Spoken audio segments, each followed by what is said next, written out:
Olá, tudo bem? Eu sou Suelen de Almeida, começa agora o University Channel, construindo história, formando opinião.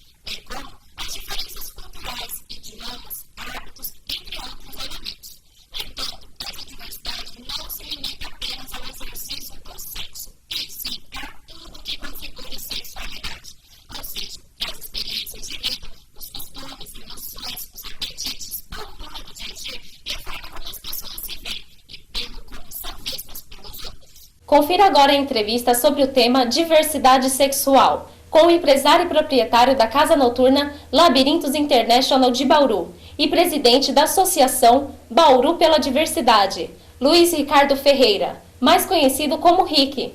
Presidente da ABD, Associação Bauru pela Diversidade, e empresário, Rick Ferreira fala sobre sua homossexualidade, os trabalhos que a associação desenvolve com os gays e o mercado de trabalho para homossexuais. Você acredita que o indivíduo, ele nasce homossexual ou ele vai se tornando homossexual ao longo do tempo? Bom, sobre os estudos de fenótipo, de biótipo e gênero, é impossível um indivíduo não se tornar homossexual ao longo da sua vida. Existir uma cura para isso. Os estudos provam que estudo de gênero, o indivíduo nasce homossexual. Ele nasce desde a sua origem, isso é desenvolvido ao longo do tempo. Não tem como ele a partir de um tempo da sua vida, ele encontrar uma cura para isso. Muita gente tem essa preocupação porque justamente no período da puberdade, da adolescência, ele acaba tendo um conflito com ele mesmo. Poxa, eu gosto disso, mas eu estou no corpo errado. E aí que o indivíduo passa por esse período de transição, geralmente em tornar um transexual ou um gay geralmente assumido, mas é uma fase muito, muito delicada durante a puberdade, mas o indivíduo ele nasce homossexual. Você acha que essa alteração, então, com relação à pessoa achar que se torna, tem alguma coisa a ver com a religião em si, com o que foi ensinado, os princípios religiosos? A religião, infelizmente, ela não acompanhou. Novas famílias, nesse universo contemporâneo, a religião ainda ficou um pouco atrasada. Se nós fôssemos seguir a Bíblia ao pé da letra, homens estariam puxando as mulheres pelos cabelos até hoje. Então, a igreja, ela não se atualizou. A igreja, ela está muito arcaica. Para a religião, a gente ainda está vivendo na época do falocentrismo. Só que a gente tem que se adequar à nova realidade. O universo contemporâneo é outro. A gente tem que respeitar e acreditar que nesse mundo de hoje, dois homens podem sim criar uma criança, duas mulheres podem criar uma criança, podem educar como um pai, como um homem, como uma mulher. Mas a sociedade, infelizmente, hoje ela não acompanha porque a igreja dita essas regras. E essas regras, com certeza, estão equivocadas, muito equivocadas.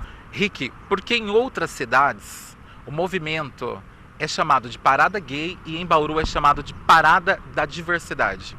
Bom, veja bem, por que nós acertamos aqui em Bauru e o movimento de 15 mil foi para 60 mil pessoas? Só falando alguns números antes. Bauru começou com uma parada de 15 mil pessoas, hoje tem 60 mil. Nós somos a segunda maior parada do estado de São Paulo e o maior evento de concentração pública da cidade de Bauru. Nós acertamos justamente o foco era a parada da diversidade, por quê? O negro, a mulher, o idoso, o portador de deficiência física, todas essas populações vulneráveis sofrem do mesmo preconceito que a comunidade gay. Bauru era uma cidade muito tradicionalista e provinciana para comportar um evento como a parada gay. A gente não poderia chegar há 6 anos atrás, como por exemplo como foi a primeira parada, e chegar simplesmente defendendo um único segmento e esquecer os nossos demais colegas que também sofrem de preconceito. Nós fizemos uma parceria com esses conselhos. Nós chegamos e falamos assim, olha, nós queremos fazer um movimento aqui em Bauru denominado Parada e nós gostaríamos de convidar você, negro, idoso, a somar com a gente esforços. Vocês estão conosco? Vocês estão conosco? Sim, estamos. E hoje, junto com todos os conselhos, Conselho Municipal do Idoso, do Portador de Deficiência, do Negro, da Mulher, enfim, nós somamos esforços e hoje fazemos a Parada da Diversidade. Rick, com relação à homossexualidade, você acha que é um desejo, uma opção, uma condição ou algo que tá assim, que a pessoa realmente deseja fazer isso? A questão da homossexualidade é orientação. E eu falo mais do que orientação sexual, eu costumo dizer que é condição sexual. Hoje, no país que nós vivemos, eu tenho condição em dizer que eu sou homossexual, assumido perante a família, perante a sociedade. Então, eu acho que mais do que isso, você tem que ser homem mesmo para honrar o que você é. E eu até coloco nessa posição, orientação sexual, mas eu costumo usar condição sexual. Certo. Algumas pessoas também utilizam o termo homossexualismo e outros utilizam o termo homossexualidade. Qual seria o mais adequado? O termo adequado é homossexualidade. Homossexualismo nós estamos tratando de doença. E o homossexual não é um ser doente, ele não precisa de cura. Então, quando nós colocamos homossexualismo, nós estamos igualando ao alcoolismo. Tudo que termina em ismo é tratado como doença. Então, as pessoas que falam com o termo ismo, homossexualismo, estão falando da maneira incorreta.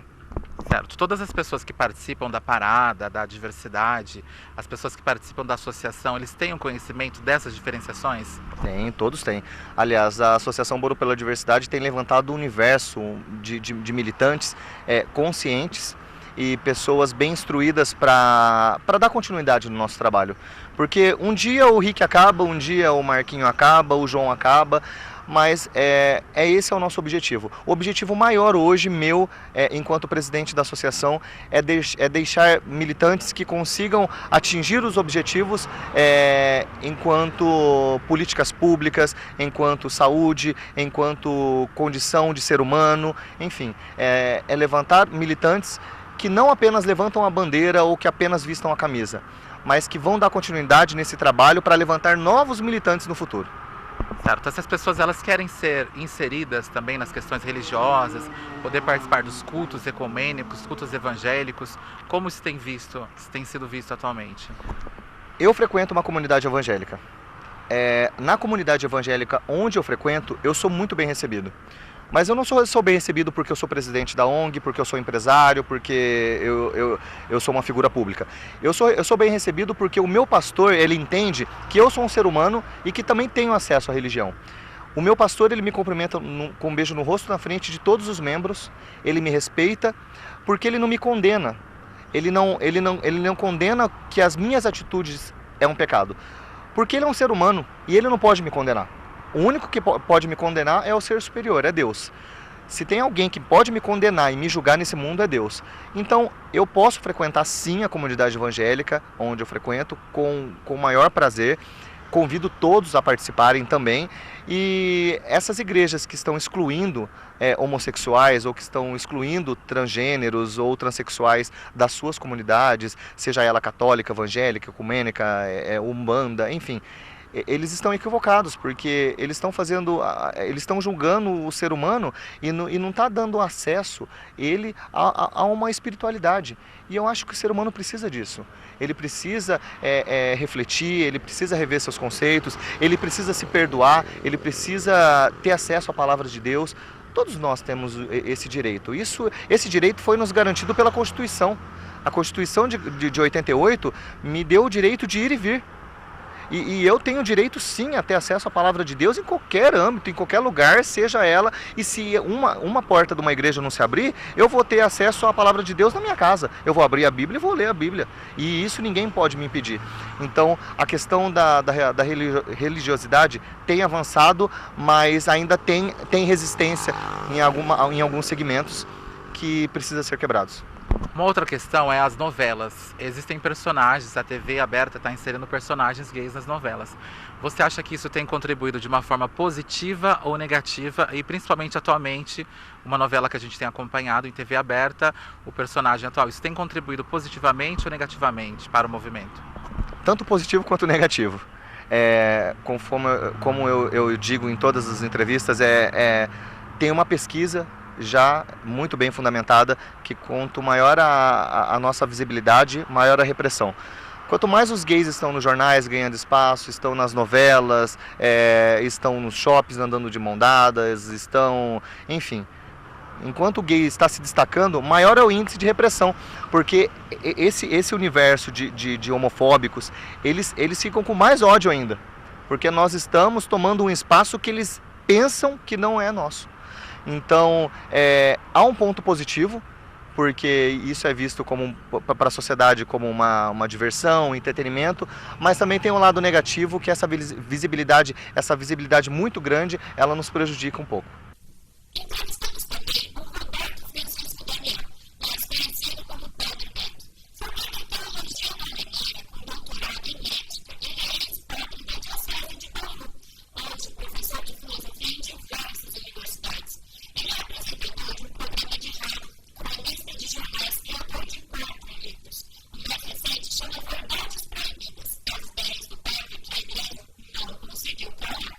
O padre ficou conhecido em todo o Brasil depois de ser excomungado pela Igreja Católica por causa da sua visão progressista da sexualidade. Aos 47 anos, ele foi obrigado a deixar a sua paróquia na cidade de Bauru por defender, entre outras posições, o amor gay. Ele também não escondia que a homossexualidade é algo que existe dentro da instituição. Confira agora a entrevista sobre o tema diversidade sexual. Excomungado pela Igreja Católica, Padre Beto fala sobre homossexualidade e homofobia religiosa. Um homem articulado, inteligente, que criou uma grande polêmica ao ir contra alguns princípios da Igreja. Por suas declarações, que você vai acompanhar nesta entrevista exclusiva, foi expulso pela Diocese de Bauru, acusado de heresia. Eu venho refletindo sobre a moral sexual da Igreja desde que eu comecei a ser padre, até antes. A diferença é que eu vivi numa época, na década de 80, onde a Igreja era muito reflexiva, quer dizer, era permitida a discussão, não era proibida a discussão. Aí eu fui para a Alemanha, passei 10 anos. Lá também encontrei uma igreja bem reflexiva. Quando eu volto para o Brasil 10 anos depois, eu encontrei uma igreja extremamente dogmática, uma igreja neopentecostal, que segue cegamente, faz com que os fiéis sigam cegamente as regras. É uma igreja do catecismo, não é mais igreja que pensa teologicamente. Então essas declarações do senhor, esse posicionamento, você acha que então está indo totalmente contra os dogmas, os princípios fundamentais da Igreja Católica? Não, eles não são posicionamentos que mexem com dogmas, eles são posicionamentos que mexem com regras morais. Essas regras morais, elas podem ser alteradas tranquilamente, e o catolicismo não vai se transformar com isso, ele vai continuar sendo catolicismo. Então, se um Papa diz ou declara que a masturbação não é pecado, ou então, se há uma reforma na moral sexual que vê a sexualidade não como negativa, que está a origem de tudo. Para a Igreja, a sexualidade é algo muito negativo no ser humano.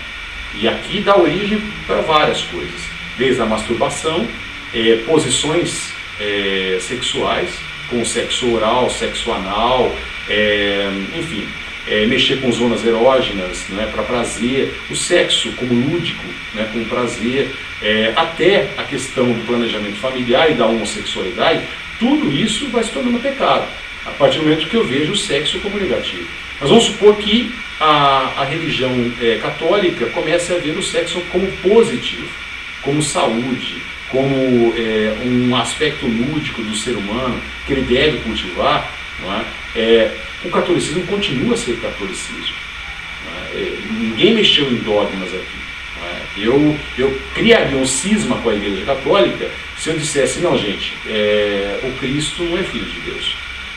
O Cristo é um ser iluminado, mas não é filho de Deus. Pronto, aqui eu mexi com dogma, o que não foi o que aconteceu. Então a questão da sexualidade de cada pessoa não tem nada a ver com que a Igreja, com os dogmas da Igreja, só seriam nas questões religiosas só, em relação ao que acredita, olha, Cristo é assim, existe um Pai, um Filho, um Espírito, Maria, essas questões só. O Cristo mesmo, por exemplo, ele não vai tocar em nenhuma questão sexual. O Cristo vai falar um ai sobre sexualidade. O grande pecado que o Cristo vai combater é a hipocrisia. E ele vai pregar a partilha, ele vai pregar o amor ao próximo, ele vai pregar o amor até ao inimigo, ao diferente. Ele vai se aproximar de pessoas que vivem de forma diferente do seu estilo de vida.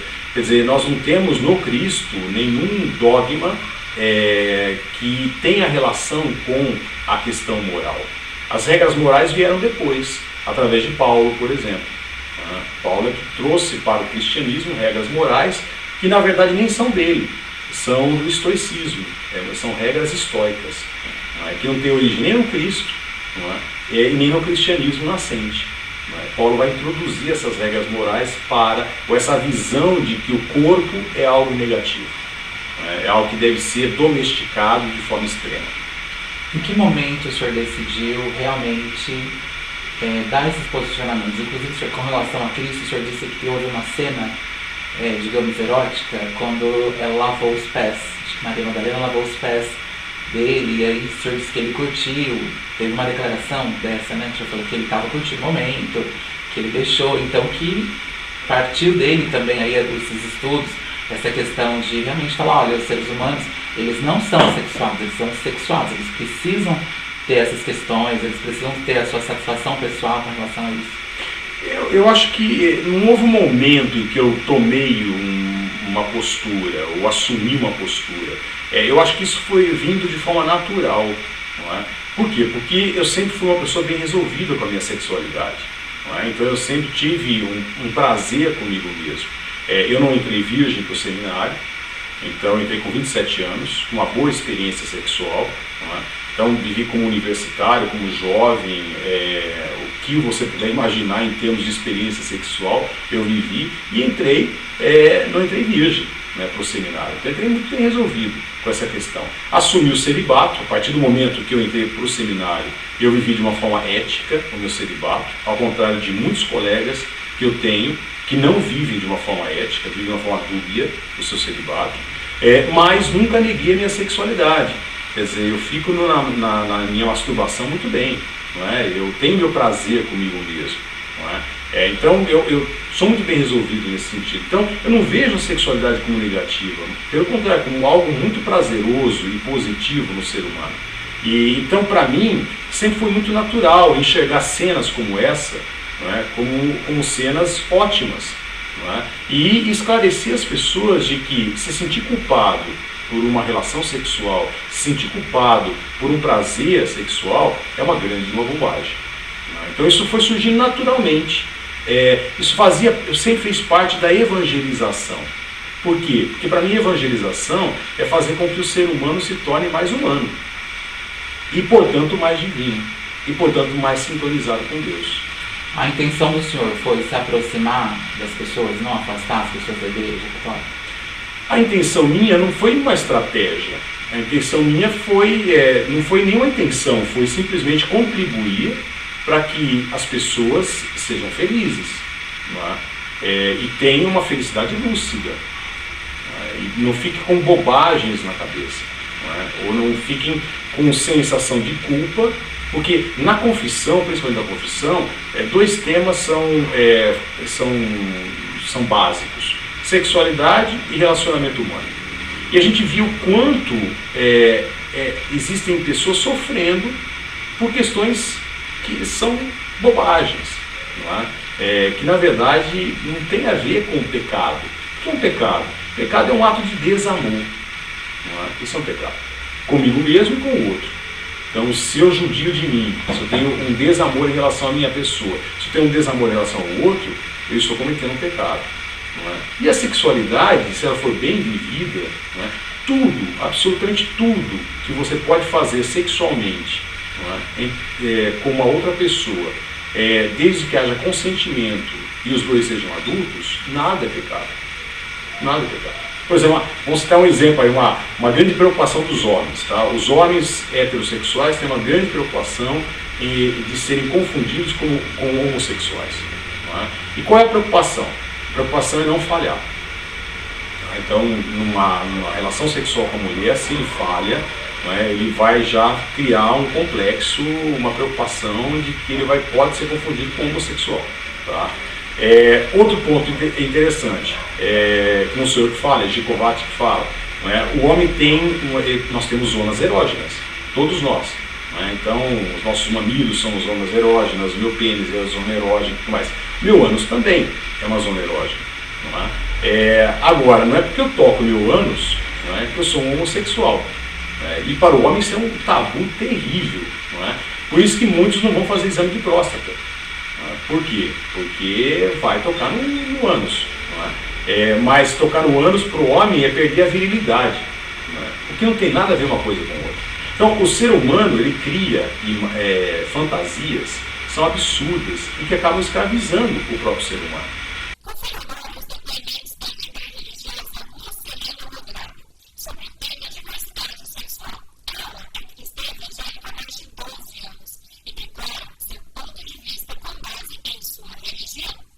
Senhora Lúcia, como a senhora vê essa questão para a Igreja Evangélica no Brasil? A senhora é a favor, a senhora é contra? Qual o seu posicionamento? Olha, eu como uma cristã, não é que eu sou contra, eu respeito, eu tenho vários amigos homossexuais, eu respeito muito, mas assim, em relação à prática, eu sou totalmente contra. Deus ele já foi bem claro, homem e mulher, família. Voltando lá em relação a essa prática, é uma coisa assim, até entre héteros existem esse tipo de relacionamento, né? E eu sou contra. Deus fez tudo muito perfeito. Então eu quero deixar claro assim, eu respeito as pessoas, como elas são, mas, por exemplo, uma coisa que me choca, até mesmo como pessoa, como cristã, eu não gostaria de sair à rua, nunca aconteceu, mas eu não gostaria de sair à rua e dar de topa com um casal de homossexuais se beijando, se atracando, como eu não gosto de ver também um casal de hétero se beijando, se esfregando no meio da rua. Isso é uma coisa que me incomoda. Então eu, como cidadã, tenho esse direito de falar isso também. E se você parar para analisar, tá abordando até nessa novela que tá passando agora, de pessoas que são homossexuais e sentem atraída para a pessoa do sexo oposto. Então assim, eu já conheci pessoas que falam assim, eu não deixei de ser gay, mas enfim, conheceu uma moça ou conheceu um rapaz com o qual se identificou, se apaixonou e se relacionou e esqueceu a outra vida. Então eu creio nisso, sabe? Existe uma divergência entre um casal, essa diferença entre um homem e uma mulher. O homem diz assim, homem entende homem, mulher entende mulher, por isso eles se juntam, né? E eu não vejo dessa forma, porque essa diferença existe para um suprir a necessidade do outro. Mas na minha igreja, a gente intercede sim, porque a gente crê que Deus pode preparar uma pessoa para aquela pessoa. Então não vou orar para Deus curar, para libertar, porque é demônio. Eu não vejo dessa forma. Mas Deus pode colocar uma pessoa na tua vida, uma pessoa que você venha amar, que seja uma pessoa do sexo oposto.